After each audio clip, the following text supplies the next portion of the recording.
یا ہم جو ہاتھ اٹھاتے ہیں، چلے میں ایک اور بچوں کی خاطر، یہ جو ہم ہاتھ اٹھا کے دعا کرتے ہیں اور آسمان کی طرف بار بار دیکھ دیکھ کے مناجات پڑھ رہے ہوتے ہیں، ائمہ اہل بیت سے بھی ملا ہے، ائمہ اہل بیت بھی دعا کرتے ہوئے دعائے عرفہ میں ہے کہ بار بار امام حسین آسمان کی طرف دیکھتے تھے.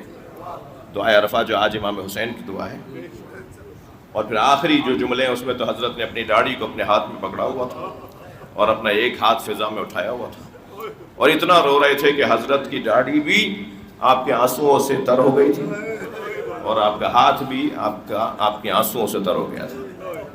وہ مناجات کے آخری دعائے عرفہ کے آخر میں. تو اللہ کو اوپر ہاتھ ایسے بھی کیوں کرتے ہیں؟ جب اللہ وہاں نہیں ہے تو ہاتھ ایسے کیوں کرتے ہیں؟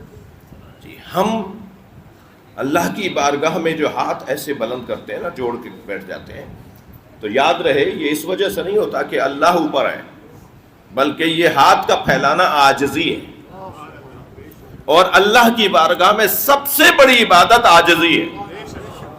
یہ نماز بھی عاجزی کی وجہ سے افضل عبادت ہے، بہترین عبادت اس وجہ سے.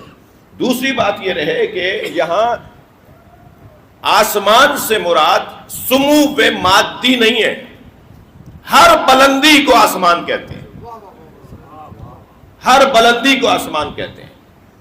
اب وہ بلندی تصوراتی بلندی ہو یا وہ بلندی مادی بلندی.